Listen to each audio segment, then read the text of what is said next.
Job आणि बिझनेसमध्ये आपल्या गावठी भाषेत जर तुम्हाला सांगितलं ना तर नक्कीच तुम्हाला पटणार आहे. शहरी भाषेमध्ये जर सांगितलं तर कोणालाही पटत नाहीत.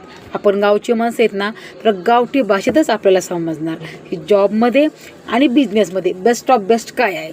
तर तुम्हाला सांगू का, जॉब म्हणजे आपण गव्हाची पेरणी करतो ना ती दरवर्षी आपल्याला गव्हाची पेरणी करावीच लागते, खुरपणी करावंच लागते, काढणी मळणी म्हणजे त्याची भरपूर प्रोसेस आहे.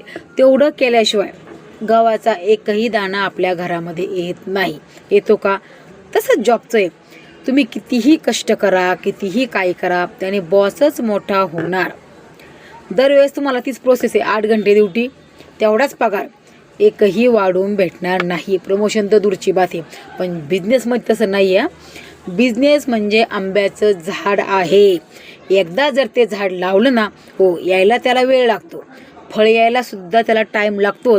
बरं, एकदा जर आंब्याचं झाड आपल्या शेतामध्ये म्हणा, आपल्या घरामध्ये, आपल्या घराच्या पुढं आपण लावतोच ना, जर आलं कितीतरी पिढ्या आंब्याची चव चाखल्याशिवाय राहणार नाहीत. म्हणजे मला गावठी भाषेत समजलं का? मग आपल्याला आंबा लावायचा आहे का दरवर्षी फक्त गावाचीच पेरणी करायची, हे आपण नक्की विचार करा. कारण की कुणाच्या तरी हाताखाली गुलाम राहण्यापेक्षा स्वतः मालक होण्याचा विचार करा. स्वतः तुम्ही 2 रुपये जरी कमावले ना ते तुमच्या मालकी हक्काचे असणार आहेत.